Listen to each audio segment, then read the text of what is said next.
Alors, on est dans un autre épisode des échanges entrepreneurs. Je m'appelle Christelle Serré, je suis coach marketing.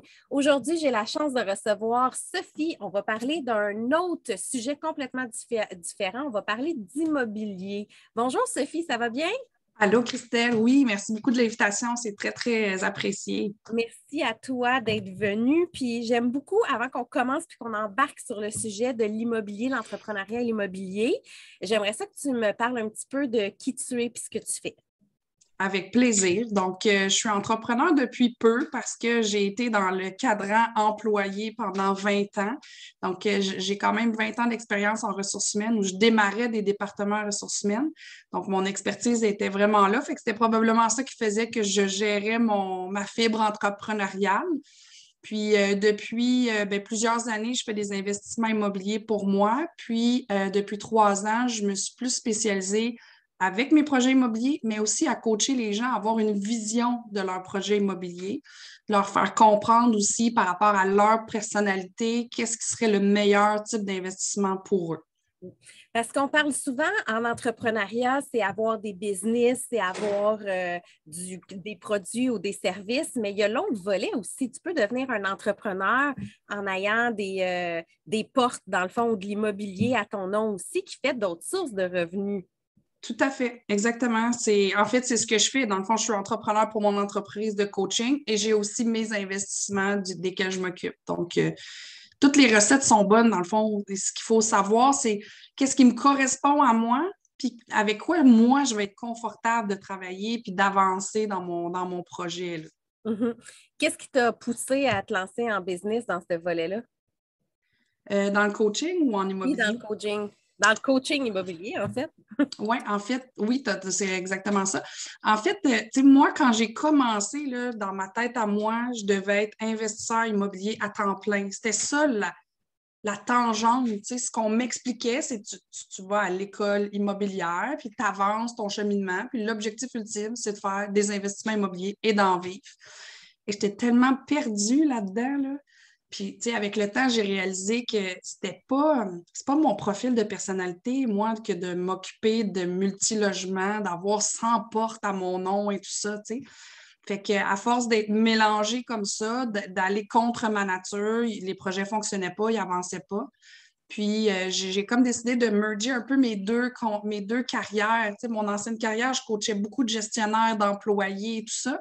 Fait qu'en le faisant pour l'immobilier, ça a permis de jumeler, dans le fond, mes deux champs d'expertise pour aider les gens. Ah, c'est le fun. Puis tu as apporté un point aussi intéressant. Tu disais, t'as pas besoin d'avoir 100 portes pour devenir un investisseur immobilier. Je pense que Mais ça, non. c'est comme un stéréotype classique aussi que les gens vont penser. Toi, à partir de combien de portes ou de quel type d'investissement tu considères que tu deviens entrepreneur en immobilier? Tu sais, c'est flou parce que, premièrement, quand quelqu'un me demande t'as combien de portes, je me fais un plaisir de dire, ben moi, j'ai une porte patio, une porte de garage, une porte d'entrée. Parce que mon projet préféré à moi, c'est le flip. Fait que plus tu as de portes, plus ça va pas bien, finalement. Parce que l'objectif, c'est de les vendre au plus vite. C'est Fait que, vrai. tu sais, moi, mon profil de personnalité fait que je suis beaucoup attirée vers ça. Tu sais, avoir des portes, comme on dit, c'est, tu sais, de détenir des immeubles à revenus. C'est tellement, tellement relatif parce que tu peux avoir un 8 logements qui va rapporter autant que mon duplex parce que moi, je vais bien l'avoir loué. Hum. Fait que c'est plus la rentabilité qui va être importante ou ce qui va valoir après un certain temps. Fait qu'il y a tout ça à prendre en considération quand on veut se lancer en immobilier. C'est quoi tes objectifs? Est-ce que c'est du court terme, du long terme? Est-ce que tu as du temps disponible ou moins? Est-ce que tu es bon pour optimiser? Veux-tu rencontrer des locataires? Tu sais, dans le flip, on gère surtout des courtiers immobiliers. On ne gère pas d'émotions de gens comme tels au quotidien. Fait que c'est tout ça qui fait que tu deviens un investisseur. C'est en choisissant ton bon type de projet. Je pense pas qu'il y a un nombre de portes ou un barème pour dire, ah, là, je suis investisseur immobilier.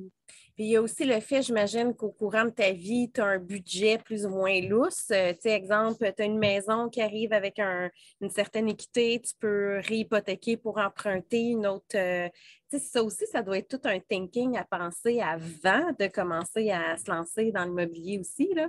Comment tu vas aller Ça chercher fait ce financement? Exact, ça fait partie de tout ce qui est tes ressources de départ. Tu sais.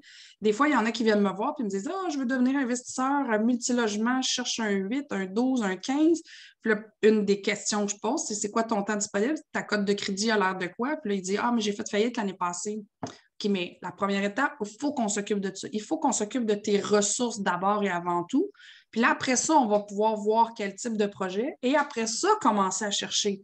Mais la base, là, elle est importante et souvent, souvent escamotée. Fait que ça fait partie là, de refinancer sa maison. Souvent, j'ai des clientes qui me disent Hey, j'ai découvert que j'avais beaucoup plus d'argent que je pensais parce que ça fait partie de ça. Il y en a qui commencent, qui ont 18 ans, que j'accompagne. Eux, ils ont à bâtir autrement. Fait que, ils vont vendre des promesses d'achat, ils vont être partenaires avec des gens à moindre pourcentage, mais ils vont travailler plus fort pour faire leurs preuves puis montrer tous les chemins sont bons. Il s'agit de trouver le nôtre. C'est ça qui est super important à comprendre. Oui, parce que souvent, on se fait dire par nos voisins, notre oncle, notre tante, achète un duplex, achète un Ouais. triplex, c'est de l'argent sûr, mais je pense qu'il y a tellement de questions à se poser aussi par rapport à ça que c'est difficile de faire un choix par rapport à nous aussi. Oui, puis c'est parce qu'il y en a beaucoup des gens qui vont dire mon voisin fait ça puis il réussit, mais ton voisin, il n'a pas la même personnalité que toi. Mm. Fait que c'est important de prendre ça en considération, de s'approprier le projet de quelqu'un d'autre. Ça ne sert pas à nos intérêts à nous. On a tous des objectifs de vie qui sont différents. Si je te dis, moi, Christelle, je fais ça pour ma liberté, puis qu'on argumente sur c'est quoi la liberté pour toi versus pour moi, on n'a pas la même définition. Juste des fois, je demande à mes clients, c'est quoi pour toi la liberté financière, parce qu'ils me répondent à peu près tous ça en première réponse. Je fais de Mhm. l'immobilier pour être libre financièrement. Mais c'est quoi être libre financièrement pour toi? Parce que Mm. pour moi, c'est une définition qui est peut-être beaucoup plus grande que la tienne et la tienne peut tout à fait contenir à ta vie, à ce que toi tu veux. Fait que c'est important ces réflexions-là, tu sais. Puis il faut penser aussi que l'immobilier, c'est pas des investissements qu'on fait sur le court terme, c'est tout du long terme. Bien, sauf pendant le COVID, là, ça aurait pu être du très court terme, mais Mais ça dépend parce que, tu sais, il y a quand même le flip qui généralement est à court terme. Tu sais, on parle de 3, 6 mois, dépendamment, tu sais. Fait que c'est tout le profil de personnalité, les objectifs, la vision des gens qui est vraiment à prendre en considération quand on veut partir un projet immobilier. Je m'en vais où, je veux quoi. Tu sais, moi, je sais très bien mon chemin. J'ai commencé par faire du flip. J'ai acheté du multilogement, des petits multilogements. Puis ma prochaine étape, je sais exactement ce qu'elle est. Puis quand je me mets à chercher ce que j'ai décidé, bien, je trouve beaucoup plus facilement parce que mes critères sont clairs, sont ciblés, je sais exactement ce que je cherche. Fait que dans ce temps-là, ça simplifie. Tu sais, l'immobilier, c'est pas facile dès le départ. Ça devient facile en avançant. Au même principe que quelqu'un qui va partir son marketing. Tu sais, tu m'as aidé d'ailleurs avec ça. Tu sais, bâtir ça, tu sais, au début, c'est compliqué, mais ça devient plus facile. Fait que c'est en se connaissant puis en ayant une vision claire, dans le fond, de ce qu'on fait, là. mm. Puis il y a toujours une pensée magique aussi, hein? Ah, investir en immobilier, mais je reviens à ce que tu disais tantôt, tu as tellement de facteurs quand tu commences. Puis il y a le facteur le plus important, c'est le facteur financier aussi. Est-ce que tu connais, c'est quoi les impacts quand tu achètes un duplex, un flip, une maison? Serais-tu capable de guider un peu vers les pistes de réflexion qu'on devrait avoir selon le type d'immobilier qu'on voudrait s'orienter? En fait, au niveau financier, c'est Mhm. tellement un des aspects qui fait qu'on va se diriger parce que, tu sais, je connais des gens qui font du flip avec aucun dollar d'investi dans leur projet parce qu'ils vont chercher des investisseurs passifs qui sont à l'externe. Il y OK. en a qui vont faire du flip, qui vont tout investir. Tu sais, ça prend 20 de mise de fonds avec, entre autres, un prêteur privé. Ils vont avoir les moyens de payer tous leurs travaux puis les frais de prêt privé. Fait que, c'est tellement relatif à chaque personne que c'est difficile pour moi de dire ah oui, ça prend ça. Un multilogement, ça prend parce que ça dépend. Est-ce qu'on l'achète en incorporation? Est-ce qu'on l'achète au nom personnel? Est-ce qu'il y a des investisseurs passifs? Est-ce qu'on le fait tout seul? Est-ce qu'il y a une collatérale sur une maison X, ce qui fait qu'on n'a pas besoin nécessairement de sortir de capitaux, là, de l'argent comptant? C'est infini, là. C'est infini les possibilités. Puis est-ce que monsieur et madame tout le monde peut se lancer là-dedans ou il faut vraiment avoir certaines aptitudes? Je serais portée à dire que tout est possible, tout dépend comment on va le faire. Tu sais, je vais donner un exemple. Moi, je fais du flip. Je n'ai pas de licence RBQ. Donc, déjà, c'est un point qui part mal parce que ça prend une licence RVQ pour faire ça. OK. Sauf que moi, j'ai des moyens financiers que je mets dans mes projets et je suis une super gestionnaire de projet. Moi, j'ai jamais de problème, j'ai juste des défis, puis je trouve toujours des solutions. J'ai un gros réseau. Fait que ce que j'apporte à un entrepreneur qui a sa licence RBQ est énorme pour lui, bien souvent. Donc, je n'ai pas le choix parce que j'ai fait le choix de ne pas avoir ma licence, de m'associer avec quelqu'un. Mais c'est possible. Je ne fais rien de mes mains, mais je fais quand même du flip. Parce que Fait tu que, tu sais, engages les bonnes personnes, tu trouves les bonnes exactement. ressources. Exactement. Fait que, tu sais, dans le fond, s'agit de prendre conscience de ce qu'on a et Mhm. d'aller chercher ce qui nous manque. Puis là, OK. à ce moment-là, c'est possible. Fait que, tu sais, oui, je peux faire du flip. Oui, j'ai des immeubles à revenus. Puis non, je ne vais pas changer une toilette. Je ne sais pas comment faire. J'ai aucun intérêt. Mais, tu sais, je suis bien entourée. J'ai des gens qui sont capables de le faire, qui viennent me donner des coups de main. J'engage quand j'ai besoin. Tu sais, il y a moyen de trouver notre équipe pour nous aider là-dedans. Mais on s'entend que ça reste que l'investissement immobilier est quelque chose qui ne va jamais tomber à l'eau. Tout le monde va avoir besoin de se loger, se loger, se nourrir, c'est les éléments de base. Fait que Oui, c'est ça. ça reste un bon investissement sur du long terme aussi, peu importe ce qu'on fait.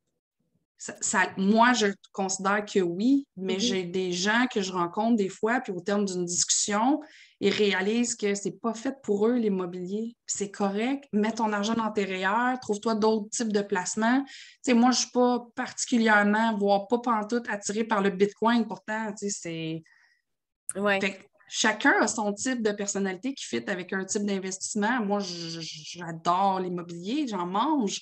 Fait que, tu sais, pour moi, c'est comme d'emblée, mais je suis super fière quand je parle à quelqu'un qui réalise que c'est pas fait pour lui parce que ça peut devenir un gouffre. Tu sais, il y en a qui disent, ah, c'est pour la liberté, mais il y en a qui s'achètent des prisons parce qu'ils n'écoutent pas qui ils sont puis leur type de projet. Parce qu'il y a une réalité financière aussi. Si, tu sais, ma réalité, mettons à moi, c'est que je ne voudrais pas avoir des portes puis des logements, ben, du moins en ce moment, parce que je n'aurais pas envie de gérer des locataires ou des locataires qui s'en vont. Tu sais, toute cette gestion là, épouvantable que ça ne me tente pas de faire.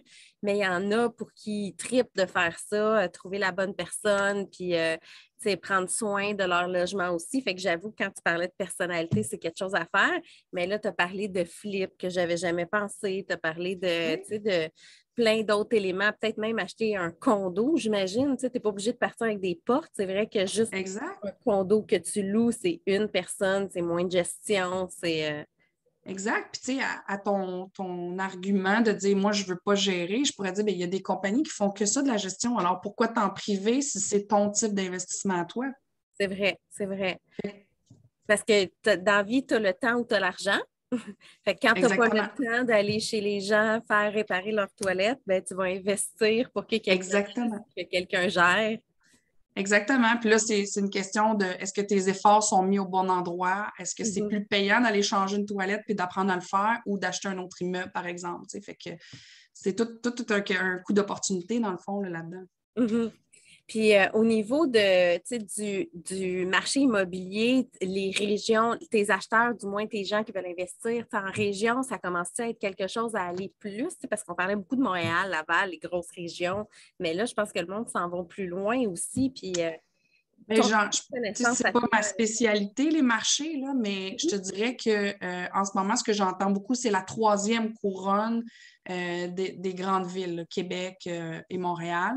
Tu sais, il y Mhm. a beaucoup de gens qui vont investir à Sherbrooke, il y en a qui vont investir dans les Laurentides. Tu sais, avec la COVID, on a beaucoup eu l'engouement des chalets locatifs, C'est mais vrai. beaucoup. Fait que, tu sais, un chalet locatif Airbnb, en général, il n'y en a pas des tonnes sur le marché. Fait que, tu sais, il y a d'autres méthodes de trouver ça, mais quand même, ça devient un engouement important. Il y a plusieurs années, c'était le flip. D'ailleurs, on voit qu'il y a un changement au niveau de la législation qui arrive parce qu'on veut limiter. Bien, en fait, c'est qu'à partir de janvier prochain, il va y avoir plusieurs règles qui vont entourer les gens qui déménagent, rénovent leur maison puis les revendent rapidement. Les gens OK. vont devoir habiter là pendant 12 mois pour pas que ça soit considéré comme un flip. Ce qui est OK. correct en soi, parce que dans le fond, c'est monsieur, madame, tout le monde qui s'invente à flipper, si on veut. Puis, tu sais, le gouvernement, il veut limiter ça. Fait que La différence, c'est que si ton objectif, c'est d'en faire un flip, tu payes des impôts parce que tu es en mode Exactement. entrepreneur. Exactement. C'est dans l'objectif de quoi? De faire de l'argent. Donc, faire de l'argent égale payer des impôts, ça fait partie d'une certitude. Là. On ne s'en sort pas. Non, ça a l'air que la mort et les impôts, c'est les deux seules affaires qu'on est Exactement. sûrs à 100%. Fait que, tu sais, c'est bon aussi de penser à ça. Quelqu'un qui est plus bohème, ben, il peut faire des flips, habiter 1 an, 2 ans, la revendre, puis là, il ne paye pas d'impôts, puis il se déménage tout le temps. Il y a un réinvestissement, mais quand c'est un plaisir, puis tu n'as pas d'enfant avec une école à côté ou de limite, oui, c'est ça. C'est intéressant. Puis est-ce que ça te plaît, tu sais, parce que tu le vis, là, les rénovations, quand on habite dedans, c'est pas toujours agréable. Moi, je sais que je ferais pas ça, je serais pas bien, mais il y en a pour qui ils le font à répétition. Fait que, tu sais, chacun a sa méthode dans la mesure où ça respecte les lois puis que tout est correct, tu sais. Fait que, tu sais, quand je mets en place un plan d'action avec mes clients qui me disent qu'ils veulent faire du flip, bien, la première question, c'est as-tu ta licence? Puis sinon, est-ce que tu veux un partenaire? Parce qu'il y a comme un choix à faire entre les deux. C'est un ou l'autre, tu t'en sors pas, là. Oui, parce que dans mon cas, faire des rénaux, vivre dedans, maintenant que c'est terminé, je peux te dire que je ne veux plus jamais faire ça, ever. Ben, peut-être, là. Là, je pense à mon plancher en haut, puis je me dis, ouais, peut-être d'autres rénaux, mais jamais autant que j'ai fait, là. Mais tu sais, de rendre ça comme un chantier, là, c'est Ben, assez intense, là. fait qu'il faut que tu aies envie de vivre là-dedans, puis il ne faut pas que tu tripes trop propreté parce que, wouh! Exactement, exactement. La personne, ça en prend un coup là-dedans. Puis au niveau des types d'entrepreneurs, y a-t-il un portrait spécifique? As-tu pas un genre de public cible, mais parce que là, c'est domaine marketing qui parle là, avec mon public cible, mais un portrait type de gens que tu dis, eux autres sont prêts à se lancer là-dedans ou pas vraiment, c'est un peu du n'importe qui. Mais en général, je te dirais que c'est souvent des gens qui sont déjà propriétaires. Donc, qui sont déjà propriétaires, ils ont compris l'effet de levier sur leur maison, les paiements d'hypothèque. Tu sais, ils ont quand même cette vision-là déjà. Puis, en général, ils vont avoir un effet de levier sur leur maison, puis ils comprennent que, oh, OK, si je l'investis, je peux faire peut-être plus. Donc, en général, c'est ces gens-là qui vont m'approcher pour que je puisse les appuyer dans leur démarche. Ou sinon, je te dirais que mon deuxième personnage, c'est des gens qui ont pris beaucoup de formations, qui se sont surformés, puis que là, ils sont dans un brouillard complet. Ils savent comme plus, là, je fais-tu du flip, je fais-tu du multi. Ils ont le goût de tout faire parce que c'est super intéressant d'apprendre tout ça, mais au final, il n'y a rien qui bouge parce que à s'intéresser à tout, c'est quoi, tu dis tout le temps, à s'intéresser à tout, on s'intéresse à rien ou... Oui, exact. Mais moi, c'est avec le public cible, à rejoindre tout le monde, on rejoint personne. Exactement. S'intéresser à tout, Même principe. C'est le même principe, j'aime ça. Mais c'est vrai que des fois, avec la gratuité qu'on a sur Google, les témoignages, j'ai un blanc de mémoire, mais il y a une fille qui est spécialisée aussi dans l'immobilier qui parle puis qui est comme pro, elle achète des portes, achète des portes, achète des portes. Mais c'est vrai que des fois, il y a tellement d'informations qu'on devient mélangé puis ça a l'air plus gros que ce que c'est aussi en réalité. Fait que C'est je exactement pense que c'est dans ces temps-là qu'on t'appelle puis qu'on essaie de voir, OK, là, regarde, c'est quoi mon état financier, ma réalité, puis dis-moi qu'est-ce qui Exactement. est meilleur pour moi aussi, là. Tu sais, on établit une base en fonction de l'individu, tu sais, puis je leur dis toujours, est-ce que tu as besoin de formation? Il y en a, là, ils vont se lancer, ils n'en ont aucune idée, là, ils se lancent, ils ont confiance, puis ils vont. Il y en a qui sont plus méticuleux, qui ont besoin d'avoir un peu plus confiance, là, vont aller se former, puis j'encourage les gens à aller se former. L'objectif d'une école de formation, c'est de vendre la formation. Ton objectif à toi, c'est de réussir ton projet. Donc, c'est ta responsabilité à toi de t'asseoir et de dire, bon, mais quels sont mes objectifs? Pourquoi je veux faire de l'immobilier? Et advenant le cas où il y a des imprévus ou que ça ne fonctionne pas, est-ce que ça va me détourner de mon chemin? Parce que c'est peut-être pas le bon placement pour toi, le bon investissement. Donc, tu sais, il y a des réflexions à faire, là. Quand tu parles d'imprévu, tu parles de quel genre d'imprévu? Ben, mettons là, qu'on dit qu'on veut faire ça au nom de la liberté financière, puis que malheureusement, tu as mal loué un logement et qui est saccagé en partant. Est-ce que tu vas voir ça comme un échec monumental ou tu vas dire, ben, ça fait vraiment pas du bien, je ne suis pas contente du tout, mais on se relève les manches puis on le reloue, tu sais? Parce que tu sais, ça fait partie des risques, là. Fait qu'est-ce que tu es capable de vivre avec ces risques-là? Parce que c'est pas toujours beau, c'est pas toujours facile, là, tu sais? Oui, parce que quand tu te mets à louer, je ne sais pas si au Québec, tu as le droit de choisir à qui tu loues tes logements. Tu peux faire c'est mitigé, hein, c'est ça. Tu peux faire Ouais, une discrimination, mais il faut que tu fasses attention. Puis quand c'est ça. les En logements. même temps, tu sais, c'est difficile de prouver tout ça, j'imagine. Tu sais. Puis Oui, pour moi, c'est quand même, tu sais, c'est une spécialité que de louer des logements, mais oui, tu sais, c'est la même chose au flip. Tu sais, si tu fais un flip puis que pour X raisons, il ne se vend pas dans l'année, j'en ai des gens autour de moi, là, ils ont eu des super beaux produits, mais ce n'était pas le bon produit sur le marché au bon moment, puis ils ont gardé un flip 1 an. Et 1 an, des fois, ça peut gruger tout ton profit. Fait qu'à ce moment-là, surtout si ton objectif, c'est juste de faire du profit et puis que tu as d'autres choses exact. à payer et pas. Fait que, tu sais, ça, c'est des obstacles qui peuvent arriver dans le cadre de ton projet immobilier. Tu sais, est-ce que ça va te détourner de ton chemin? Tu sais, mon premier flip, là, je le redis souvent, là, mais mon premier flip, en 4 mois, on était deux, on a fait 4 000 $ de profit chacune. Le reste, je l'ai mis dans la colonne apprentissage parce que 4 000, là, c'est comme 1 000 $ de revenus par mois, c'est rien. Là. J'ai presque travaillé pour apprendre, dans le fond. Mhm. Mais ça fait partie de la game, ça fait partie de ça. Nous, on a commencé difficile. Il y en a qui font un coup de circuit 100 000 de profit net leur premier flip, puis après ça, oups, c'est autre chose. J'ai un client qui me disait, lui, il a 2 fois 25 000 de perdu en 2 flips. Il a changé de projet finalement. Oui, parce c'est vrai qu'il y a des risques par rapport à Oui. l'immobilier. Tu peux être obligé, comme là, on est dans un marché où est-ce qu'il y a une surenchère. Fait que tu fais de l'argent même avec des dons, entre guillemets, là. Mais quand tu arrives dans un marché plus naturel, c'est vrai que si tu n'as pas d'acheteur ou si tu es dans un quartier où tu as beaucoup de compétition, ou tu sais, les condos, tu as des tours à condos, puis oups, cette année-là, ils en vendent 25 en même place que toi. Ben, c'est sûr que ça doit être plus difficile. Fait que c'est des risques qu'il faut que tu calcules aussi. Du même Exact. type, j'imagine que tu n'as pas de locataire pendant 6 mois. Qu'est-ce que tu fais avec ton logement? Il faut que tu sois capable de payer 100 aussi, là. Exactement. Fait que, tu sais, il y a des périodes où ça va bien. Tu sais, comme là, le marché en ce moment fait qu'il y a beaucoup de gens qui cherchent des logements. Mhm. Donc, en général, les locataires, ils ont du choix. Tu sais, c'est Mhm. facile de louer un logement en ce moment, Ouais. dépendamment des régions probablement, mais quand même, tu sais, c'est facile. Fait que, tu sais, il y a des moments où ça va très bien pour nous, d'autres moments où c'est moins intéressant. Fait que, est-ce que ça va me garder dans mon chemin, dans mon droit chemin, même si j'ai des embûches comme ça? Mm. Puis l'immobilier, là, on l'a dit au début, on devient un peu entrepreneur, mais il y a une Oui. réalité qu'il faut calculer aussi, puis on en a glissé un mot tantôt, les impôts.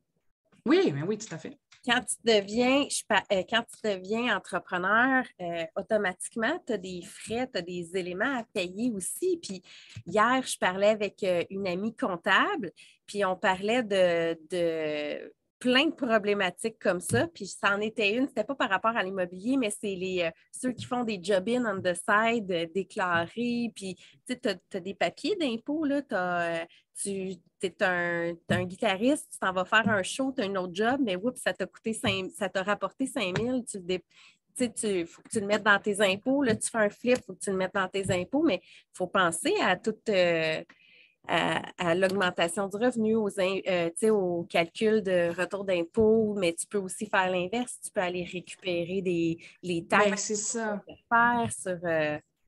Tu sais, moi, je suis le genre de personne que je préfère payer pour être sûre d'être dans la bonne voie que Mhm. d'essayer puis de payer pour me faire sauver la peau après, tu sais. Fait que, Ouais. tu sais, ça dépend, j'imagine. Les gens qui m'entourent, en général, comprennent bien que, tu sais, si tu veux faire baisser tes revenus, ben, ça te prend des factures. Fait que, tu sais, le payer cash, c'est pas quelque chose qui est dans mon environnement puis je connais. Fait que, tu sais, on pourra pas argumenter. C'est vrai, hein? Mais il y a toute cette réalité-là, tu sais, quand tu investis autant d'argent, puis que tu n'as pas un avis pour t'aider à faire la bonne chose, ça peut te coûter très cher. Fait que Mhm. moi, je ne suis pas du genre à ne pas payer le 500, 1000, 2000 de conseils juridiques pour être sûr d'aller dans la bonne voie. Ça peut te coûter vraiment plus cher après, là. C'est fou parce que ça, c'est souvent quelque chose que j'entends pas ou que j'entends chialer des fois juste par des ventes de chalets dans mon entourage. Puis, oh my God, ça m'a coûté tellement cher d'impôts. Puis, tu sais, quand tu es au courant de tout ça, Ouais. ben tu le sais, là, sur ta vente, là, ton profit, que, OK, il y en a X qui s'en va à l'impôt, il y en a, tu sais, ça qui rentre dans mes dépenses, puis il faut que tu entretiennes. Puis, fait que tu es considéré comme un travailleur autonome aussi dans cette partie-là, du moins. Fait qu'il faut regarder tous les aspects positifs et négatifs de ça.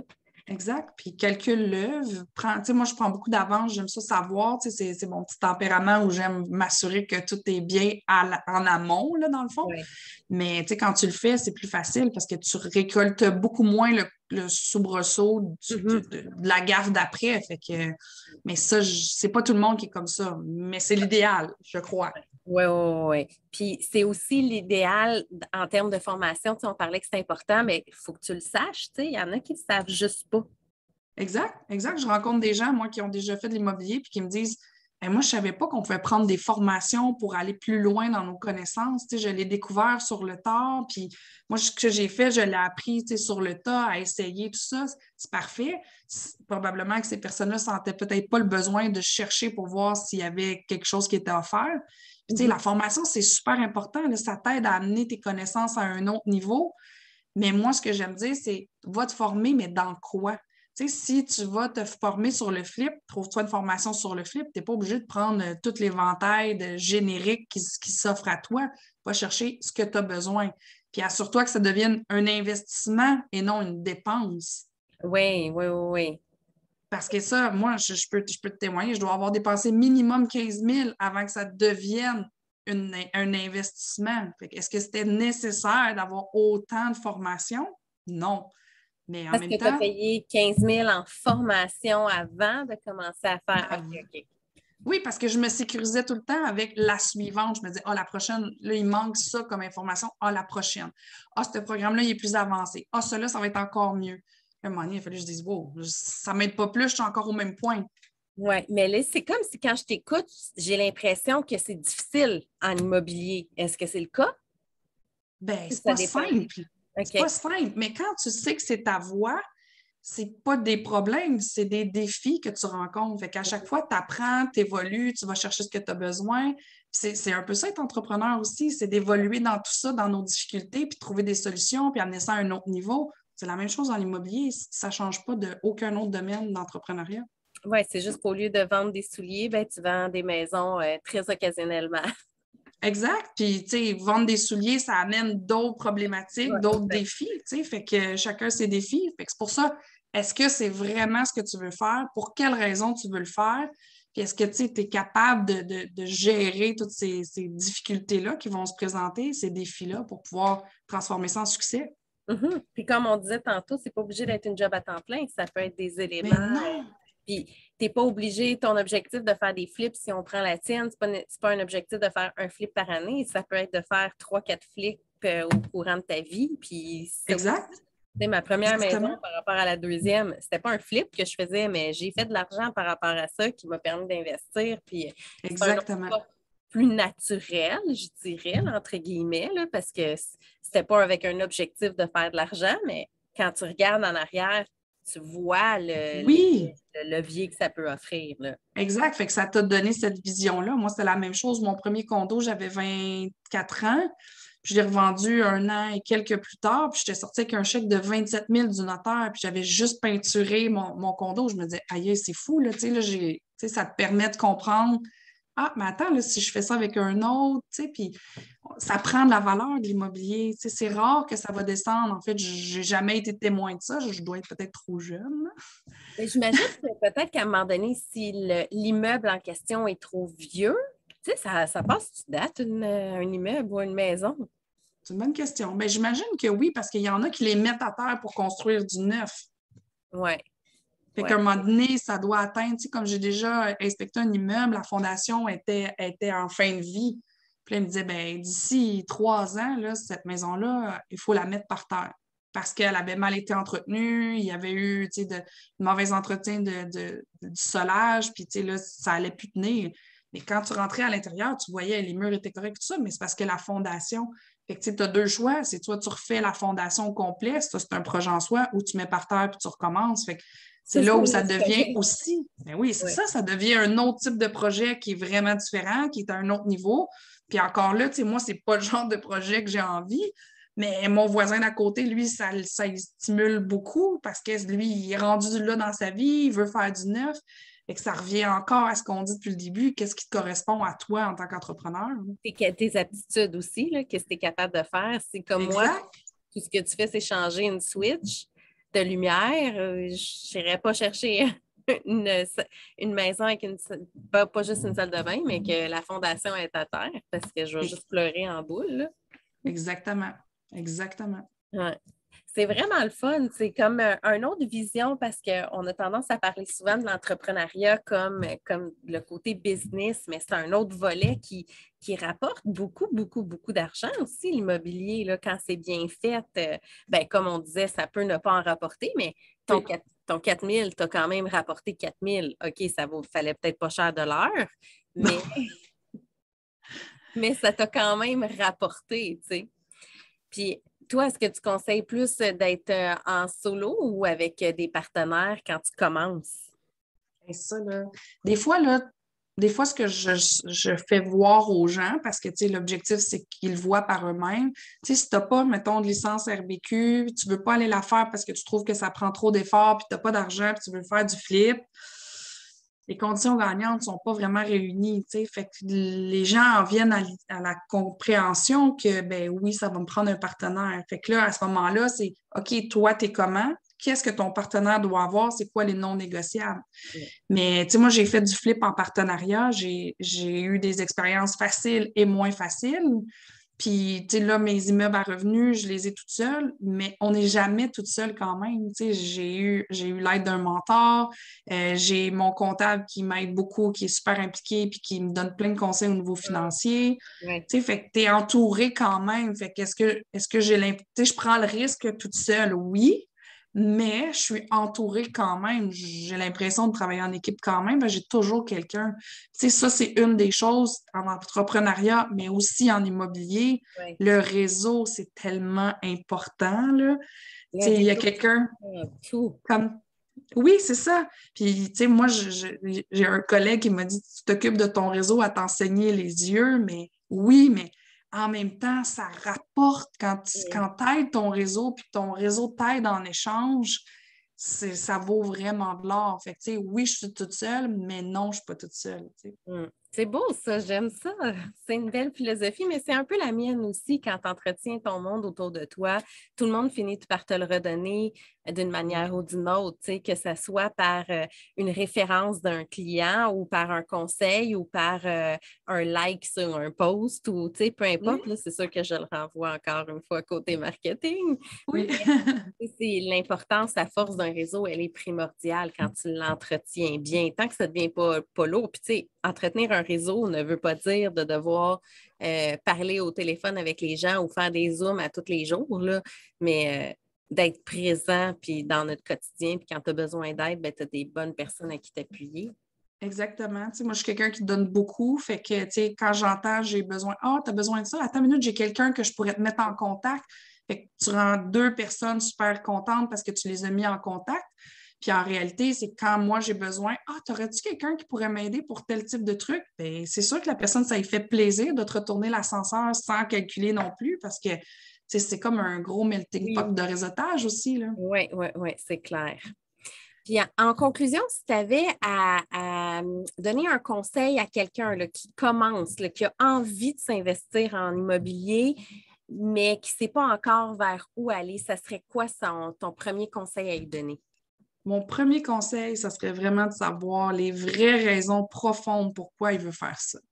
C'est parce qu'on me répond tout le temps, comme je disais tantôt, la liberté financière, mais moi, je réponds tout le temps, OK, mais encore. Fait que, tu sais, qu'est-ce qui t'amène à faire de l'investissement? Qu'est-ce qui te fait triper puis qui va te permettre de garder la foi un peu quand ça va pas bien aller parce qu'on a toujours des difficultés. Fait que, c'est quoi tes vraies raisons par rapport à ton projet? Puis après ça, ça va t'aider à savoir vers quoi tu veux, Tout vers à quoi tu veux fait. t'amener. Puis si on veut te rejoindre, Sophie, on fait comment? J'ai un groupe Facebook qui s'appelle Immobilier, on commence par où? J'ai une page professionnelle ImmoCap Coaching et sur Instagram, évidemment, le Sophie ImmoCap. Puis ça va me faire super plaisir de répondre aux questions, aux demandes d'aide et tout ça. Puis je fais partie du groupe d'ailleurs et Oui. j'apprends, je commence à lire beaucoup. Tu sais, je commence à m'intéresser tranquillement à l'immobilier.